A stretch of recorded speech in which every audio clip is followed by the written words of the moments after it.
Uyu munsi turi kuwa kane tariki ya 7 Nyakanga 2022 ni umunsi w'188 mu minsi igize uyu mwaka.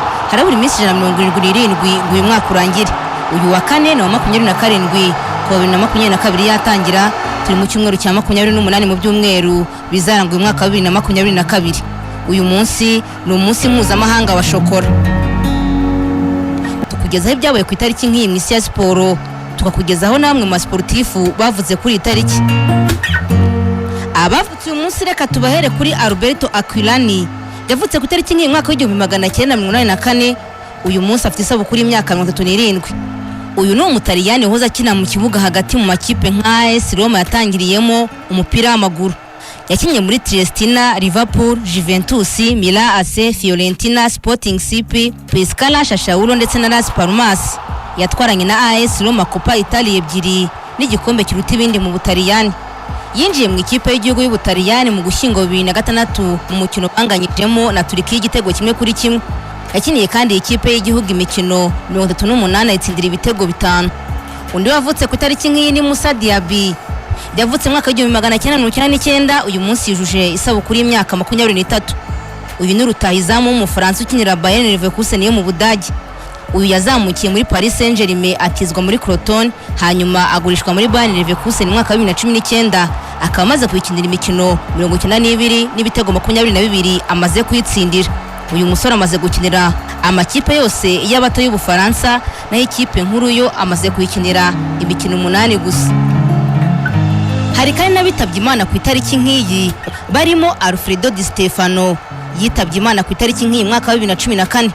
Hari ku myaka ya 88. Di Stefano nibwo yitabye Imana azize indwara y'umutima, akaba yaraguye mu bitaro bya Gregorio Maranon. Di Stefano yafashije Real Madrid gutwara ibikombe bitandukanye birimo Champions League 5, y'igihumbi 1956, 57, 58, 59 na 60. Yafashije kandi gutwara La Liga 8 zose. Ayifasha gutwara igikombe cy'isi cy'amaklabu kimwe cyo mu 1960 n'igikombe kiruta ibindi kimwe cyo mu 1962. Uyu mugabo w'umutanga mwaka w'1926 yitaba Imana ku ya 7 Nyakanga mwaka wa 2014. Afatanyije na Francesco Gento ndetse na Jose Maria Zagara bahaye Real Madrid Champions League 5 zikurikiranye, aho Di Stefano yatsinze igitego kuri buri mukino wa nyuma kuva mu 2003 harimo imyaka 10. Uyu Di Stefano yatangiriye umupira w'amaguru muri River Plate ku myaka 17 atizwa muri Club Athletic, hanyuma yerekeza muri Colombia muri Millonarios, hanyuma yerekeza muri Real Madrid. Ibindi byari amateka. Nyuma yaje gusoreza umupira w'amaguru muri Espanyol. Ikipe y'igihugu yakiniye Argentine imikino 6 ayitsindira ibitego 6, hanyuma akinira ikipe ya Espagne imikino 31 ayitsindira ibitego 23.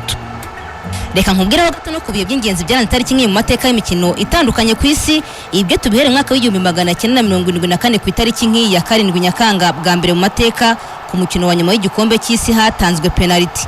Aha hari ku nshuro ya 10 hakinwa igikombe cy'isi cy'umupira w'amaguru cyakiniwe mu Budage.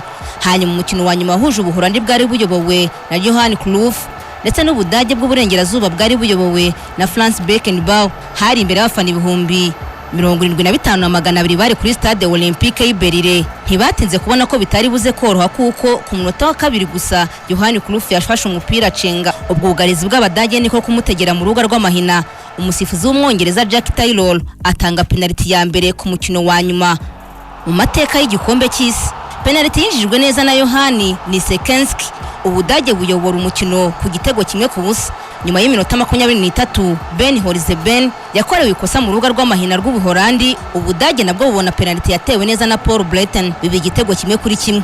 Mbere y'uko igice cya mbere kirangira, Jed Müller yatsindiye Ubudage igitego cya kabiri, ari nacyo gitego cya nyuma uyu mugabo yatsindiye igihugu cye, dore ko yahise asezera nyuma y'uwo mukino.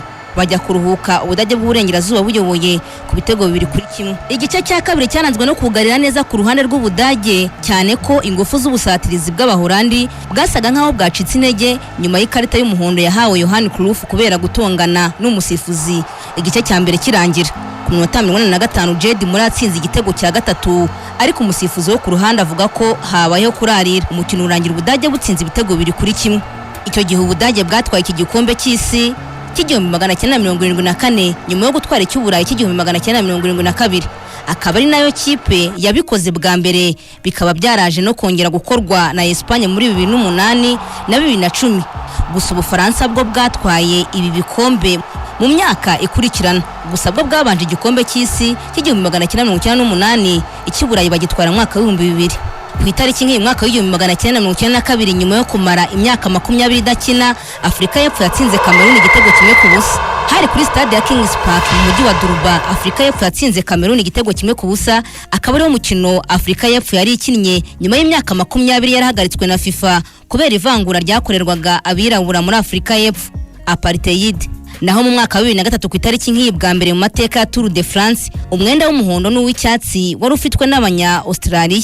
Hari kuva mu mwaka wa 1903 iri rushanwa ritangira gukinwa, nibwo bwa mbere abanya Australia bayoboye isiganwa ku gace karyo ka kabiri, aho Brad McGee yari afite umwambaro w'umuhondo uhabwa uyoboye isiganwa, mu gihe Robbie McEwen yari afite umwambaro w'icyatsi uhabwa umukinyi ufite imbaduko kurusha abandi, best sprinter.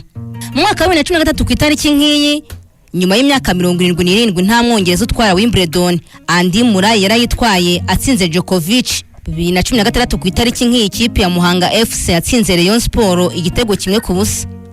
2019 ku itariki nk'iyi, Leta Zunze Ubumwe za Amerika zatwaye igikombe cy'isi cyayo cya kane umupira w'amaguru w'abagore. Naho 2019 kandi ku itariki nk'iyi, ikipe ya Rayon Sport yatsinze Tupuisa Mazembe umukino wo gufungura itsinda rya mbere ry'irushanwa rihuza amakipe yo mu karere ka Afurika y'Iburasirazuba no hagati, Sekafa Kagame Cup ya 2019. Igitego cya Jire Urimwengu cyo ku munota wa gatatu cyafashije Rayon Sport gutsinda Mazembe. Rayon Sport atozwaga na Ovambe, yabanjemo Kimenyi Yves, Iragire Saidi, Rugwiro Erive, Iradukunda Eric Ladu, Rutanga Eric wari capitaine, Chimimana Amuran, Mugenika Kure Fabrice, Okomodole Olekwi, Chiza Hussein, Iranzi Jean Claude ndetse na Jire Urimwengu wari uri kuri point. Ibyo byari bike mu byanze tariki nk'iyi mu mateka y'imikino itandukanye ku isi. Giye gutegura nkana bikugezaho ndi Esther Fifi Uwizera.